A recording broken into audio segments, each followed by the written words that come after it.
اعوذ باللہ من الشیطان الرجیم بسم اللہ الرحمن الرحیم ما خلقت الجن والانس الا ليعبدون۔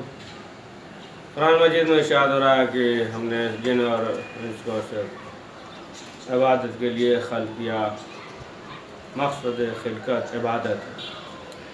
تو عبادت ایک بہت وسیع مفہوم ہے۔ انسان ہر وہ کام کی جو رضائے پروردگار کے لیے کرے تو وہ عمل عبادت ہے۔ تو اب ظاہر سی بات ہے بہت مفہوم وسیع ہے عبادت۔ تو اب اس میں سے جو ایک اہم عبادت ہے کہ جسے نماز شب کہتے ہیں، تو ایسا نہیں کہ اس میں جو ہے کوئی پہاڑ توڑنا ہے یا ایک بہت محنت ہے، نہیں، ایک اہم عبادت جسے نماز شب کہتے ہیں۔ اور اگر انسان یہ چاہتا ہے کہ بلندیوں تک پہنچے تو پھر اسے چاہیے کہ اس عمل کو انجام دے۔ اب خود معصومین علیہ السلام یہ فرماتے ہیں کہ اگر جو ہے، جیسا کہ مولا علی حضرت علی علیہ السلام فرماتے ہیں کہ اگر انسان گناہگار ہو، گناہ کرے اور پھر جو ہے وہ چاہے کہ نماز شب پڑھے تو اس کی طرف مائل نہیں ہو سکتا۔ جیسا کہ ایک شخص نے جب مولا علی سے سوال کیا کہ مولا میں چاہتا ہوں کہ نماز شب پڑھوں، کوشش کرتا ہوں، لیکن اس کے باوجود میں نماز شب نہیں پڑھ سکتا، نہیں پڑھ پاتا، تو کیا کروں؟ تو امام نے کہا کہ تم اپنے اعمال کی طرف نگاہ کرو، غور کرو، یعنی تمہارے گناہ ہے کہ جو نماز شب پڑھنے کی توفیق نہیں دیتی، یہی گناہ ہے۔ اور جیسا خود چھٹے امام نے فرمایا کہ گناہ جو ہے، یہ گناہ برائیاں جو ہے انسان کے گوشت میں اس طریقے سے عمل کرتا ہے، روح میں، بدن میں، جسم میں، کہ جس طریقے سے یعنی چھری جیسے گوشت میں اثر کرتا ہے اس سے بھی زیادہ اثر کرتا ہے۔ تو اب آپ دیکھیں کہ انسان کو یہ چاہیے، ایسا نہیں ہے کہ بہت محنت کا کام کہ انسان جو ہے رات بھر بیدار رہے، نہیں،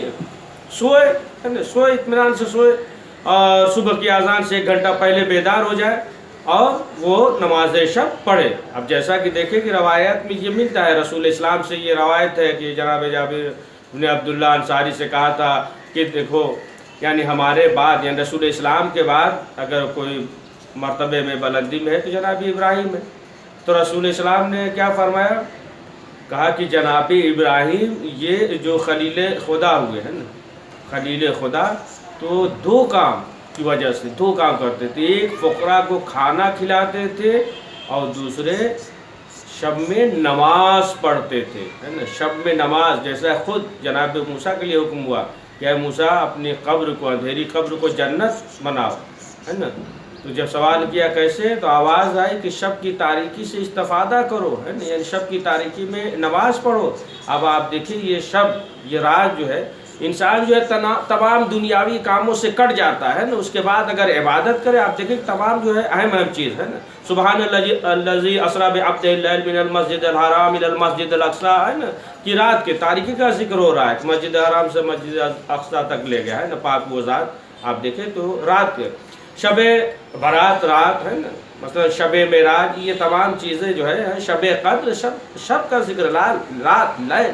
تو اب آپ دیکھیں کہ انسان تمام چیزوں سے، دنیاوی کاموں سے کٹ جاتا، پھر اگر جو اخلاص کے ساتھ پروردگار کی بارگاہ میں جو ہے عبادت کرے، اگر انسان، معصومین کی حدیث ہے، اگر چاہتا ہے تمام غم دور ہو جائے تو اسے چاہیے کہ نماز شب پڑھے۔ اگر جو ہے وہ چاہتا ہے رزق میں برکت ہو تو اسے چاہیے کہ نماز شب پڑھے۔ اگر چاہتا ہے کہ طولانی عمر ہو تو اسے نماز شب پڑھنی چاہیے۔ اگر چاہتا ہے کہ آنکھوں میں نور ہو تو اسے چاہیے کہ نماز شب پڑھے، یعنی تمام آفات و بلیات و پریشانیوں سے اور دل کے غم کو دور ہونے سے، اگر ان تمام چیزوں سے چاہتا ہے کہ محفوظ رہے تو پھر اسے چاہیے کہ وہ نماز شب پڑھے، نماز شب پڑھے، اس کے رزق میں برکت۔ اب آپ دیکھیں کہ اگر جو انسان اس کی طرف مائل ہو جائے، عبادت کرے، ایک بہت دقیق واقعہ آپ کو سناتے ہیں، مرحوم آیت اللہ قاضی، سید علی قاضی کا واقعہ ہے کہ یہ نجف اشرف میں جب تھے، اور ظاہر سی بات ہے جب جاتے تھے حرم میں زیارت کر کے، تو ایک نوجوان تھا، اس کا نام تھا قاسم، ہے نا، وہ جو ہے بدماش تھا، چور تھا، ڈاکو تھا، لیکن ایک اس کی اچھی عادت یہ تھی کہ جب مرحوم آیت اللہ قاضی جب مولا علی کے حرم سے زیارت کر کے نکلتے تھے تو وہ کہیں پہ چھپ جاتا تھا، ہے نا، انتظار کرتا تھا۔ اور جیسے وہ آتے تھے تو دوڑتا ہوا سامنے سے آتا تھا اور آنے کے بعد سلام کرتا تھا اور جو ہے بڑے اخلاق سے اور جو ہے بڑے اچھے انداز سے پیش آتا تھا۔ اب شاگردوں نے دیکھا کہ یہ شخص جو ہے مشہور ہے، پورے علاقے میں مشہور ہے کہ یہ بدماش ہے، چور ہے، ڈاکو، پورے علاقے میں مشہور ہے۔ اب اگر اسی طریقے سے یہ ملتا رہا، قریب ہوتا رہا تو پھر جو ہے آگاہ کے لیے مسئلہ ہو جائے گا۔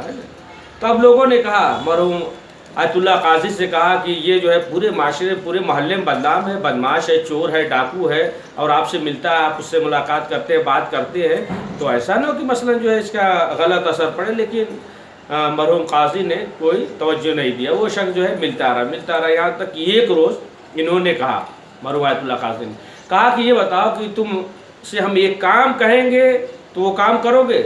اس نے کہا کہ معلوم نہیں ہمارے بس میں ہے یا نہیں، ہم کر سکتے ہیں یا نہیں۔ تو آیت اللہ قاضی نے کہا کہ نہیں، بہت آسان کام ہے، تم کر سکتے ہو، لیکن وعدہ کرو کہ اسے تم کرو گے۔ تو آخر میں سوچنے لگا، پھر اس نے کہا کہ ہاں کریں گے۔ کہا وعدہ کر لو، بہت آسان کام ہے، کر سکتے ہو، کوئی ایسا کام نہیں ہے۔ تو اس نے وعدہ کر لیا۔ یہ چور تھا، ڈاکو تھا، بدماش تھا، تمام علماء نے بھی کتابوں میں تحریر کیا اس واقعے کو۔ تو جب اس نے وعدہ کر لیا تب آیت اللہ مرحوم قاضی نے کہا کہ تم نماز شب پڑھا کرو۔ اس نے کہا کہ ہم تو واجب نماز پڑھتے نہیں ہیں اور نماز شب اور نماز بھی نہیں آتی ہے۔ تو انہوں نے کہا نہیں، تم گھبراؤ نہیں۔ کہا کہ ہم کیسے پڑھیں گے، ہم جو ہے رات میں تو اپنے دوستوں کے ساتھ بیٹھتے ہیں، 3 بجے تک 4 بجے تک بیٹھ کر جو ہے تمام چیزیں گپ اور نوشی اور یہ وہ ایک محفل جمتی ہے، ہم لوگ بیٹھے رہتے ہیں، ہنسی مذاق، پینا کھانا یہ سب رہتا ہے، ہم 3-4 بجے تک تو بیٹھے رہتے، اس کے بعد تو سوتے ہیں، ہم کہاں سے نماز شب پڑھیں گے۔ انہوں نے کہا کہ نہیں، تم ارادہ کر لو، ارادہ کر کے سو تو انشاءاللہ بیدار ہو جاؤ گے، تم بیدار ہو جاؤ گے، ہم بیدار کر دیں گے، اس کے لیے تم پریشان نہ ہو، ارادہ کر لو، نیت پہ دل کر لو تو تم اٹھ جاؤ گے۔ اس نے کہا ٹھیک ہے۔ اب یہ شخص گیا اور جانے کے بعد جب گھر پہ سویا تو اتفاق سے اس کی نیند کھلی ہے نا، گھر پہ جب سویا اب نیند کھلی، اس کے بعد کوشش کر رہا ہے کہ سو جائے، لیکن اسے نیند نہیں آتی۔ اب آخر کار جو ہے وعدہ یاد آیا، اس نے کہا کہ ہم نے وعدہ کیا ہے، اب نیند بھی نہیں آ رہی، بہتر یہ ہے صبح کی اذان سے پہلے بیدار ہوا۔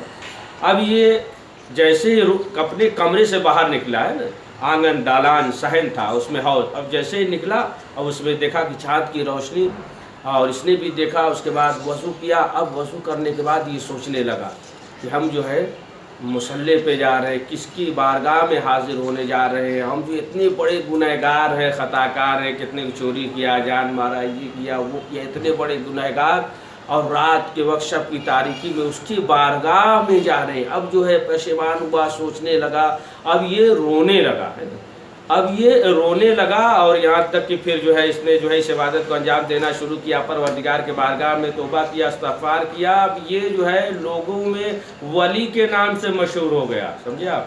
یعنی اگر کوئی بیمار ہوتا تھا اور اس کا قاسم اس کا نام تھا، اس کا جوٹھا، پانی کا جوٹھا اگر جو ہے اس کا پلا دیتے تھے دوسروں کو تو اس سے شفا مل جاتی تھی۔ تو اب آپ دیکھیں کیسے جو ہے تبدیلی پیدا ہو گئی، یعنی اس کے اندر جو ہے ایک انقلاب پیدا ہو گیا۔ تو انسان جو ہے اگر عمل انجام دے، اگر اخلاص آتی، یہی نماز شب ہے کہ انسان کو چاہیے کہ شب کی تاریکی میں نماز پڑھے، پروردگار کی بارگاہ میں راز اور نیاز کریا۔ جیسا کہ آپ دیکھیں کہ آیت اللہ حمدانی کے بارے میں یہ ملتا، مقدس اردبیلی کے بارے میں، کہ مقدس اردبیلی سب کو معلوم ہے کہ بہت سے واقعات ہیں ان کے، مقدس اردبیلی کے امام زمانہ سے ملاقات کر چکے ہیں۔ نجف اشرف کا ہے نا، جب جاتے تھے تالا کھل جاتا تھا، مقدس اتنے بڑے مقدس سے مشہور ہو کہ مقدس اردبیلی، آپ نے سنا ہوگا بارہا کہ جب یہ رات کے وقت گئے کنویں سے پانی نکالنے وضو کے لیے، ڈول ڈالا اور اس ڈول میں جو ہے پانی کے بجائے کیا آیا؟ سونے چاندی ہے نا، جواہرات، سونا چاندی۔ اب اس کے بعد دیکھا اور دیکھنے کے بعد پانی میں ڈال دیا۔ اب ہم کیا دعا کرتے ہیں؟ پروردگار ہمیں دولت دے دے، مال دے دے، یہ دے دے، وہ دے دے، رزق دے دے، ہے نا۔ ہم دیکھیں گے تو کیا کریں؟ پہلے تو لیں گے، پھر دوبارہ ڈالیں گے، ہے نا، پھر دوبارہ ملے، تیسری بار ڈالیں گے، ملے جتنا ملے لے کے آئے۔ یعنی اب سوچیں گے بہت ہم خوش نصیب ہیں اور بس جو ہے تمام فضل و کرم پروردگار کا ہمارے اوپر ہے اور ہمارا عمل پسند ہے، ہم بڑے قریب ہیں، بڑے محبوب ہیں نا۔ لیکن اب آپ دیکھیں مقدس اردبیلی جب کھینچتے سونا چاندی دیکھتے ہیں، کنویں میں ڈالتے ہیں، دوبارہ کھینچا، پھر سونا، پھر کنویں میں ڈال دیا، پھر تیسری بار کھینچتے، پھر وہی سونا جواہرات، اب رونے لگے، یہ رونے لگے کہ ہم جو ہے چاہتے ہیں کہ پانی حاصل کریں، وضو کریں، وضو کرنے کے بعد نماز شب پڑھیں، لیکن جو ہے یہ ہیرے جواہرات، یہ سونا چاندی نکل رہا۔ اب رونے لگے کہ اس کے معنی یہ ہے کہ ہم بہت بڑے گنہگار ہیں، اور اتنی بڑی سعادت سے جو ہے نماز شب سے جو ہے ہم محروم ہیں، یعنی ہمیں جو ہے توفیق نہیں مل رہی کہ ہم نماز شب پڑھے، پروردگار کے نزدیک بہت بڑے گنہگار ہیں، گریہ کر رہے ہیں۔ اب اس کے بعد ڈول ڈالتے ہیں تو اب پانی نکلتا ہے نا، پانی نکلا، تو اب آپ دیکھیں کہ یہی جو ہے نماز شب ہے، اور انسان کو چاہیے کہ نماز شب پڑھے۔ بہترین وقت ہے، بہترین موقع ہے کہ نماز شب پڑھے۔ ابھی جو ہے رات بھی بڑی ہے، نماز شب پڑھے، اور جو ہے جو روزہ قضا ہوا انسان کو چاہیے کہ روزہ رکھ لے۔ تو مختصر یہ ہے کہ انسان کو چاہیے کہ وہ جو ہے نماز شب پڑھے۔ اور جیسا کہ بعض لوگوں نے سوال کیا ہے نا، آیت اللہ بہجت سے ہے نا، بہت بڑے عارف عرفان تھے، ان سے لوگوں نے سوال کیا کہ آغا مثلا جو ہے انسان چاہتا ہے نماز شب پڑھنا ہے، سوال کیا لوگوں نے کہ مثلا ہم چاہتے ہیں کہ نماز شب پڑھیں، تو کبھی نماز شب پڑھتے ہیں اور جو ہے کبھی نماز شب نہیں پڑھ پاتے، تو پھر کیا کریں؟ انہوں نے کہا کہ پھر انسان کو چاہیے کہ اگر جو ہے کبھی نماز شب نہیں پڑھ پایا تو پھر دن میں اس کی قضا پڑھے۔ دن میں جو ہے یہ بھی ایک فلسفہ ہے، بہت دقیق بات، کہ دن میں جو ہے قضا پڑھے۔ تو اب ظاہر سی بات ہے کہ انسان جب اس عمل کو انجام دے گا ہے نا، تو پھر جو ہے مستقل انجام دیتا رہے گا، اور انسان کو چاہیے کہ اس عبادت کو یعنی نماز شب کو فراموش نہ کرے، اور شب کی تاریکی میں پروردگار کی بارگاہ میں دعا کرے، ہے نا، نماز شب پڑھے، دعا کرے، تمام مومنین کے لیے دعا کرے، علماء اکرام مرجع اکرام کے لیے دعا کرے، مقامات مقدسہ کے لیے دعا کرے، ہر ایک کے لیے، سب کے لیے دعا کرے، ہمارے لیے بھی دعا کیجیے گا۔ پروردگار کی بارگاہ میں دعا ہے کہ پروردگار ہم سب کو زیادہ سے زیادہ نیک اعمال کرنے کی توفیق عنایت فرمائے، نماز شب کی توفیق عنایت فرمائے۔ ربنا تقبل منا انک انت السمیع العلیم۔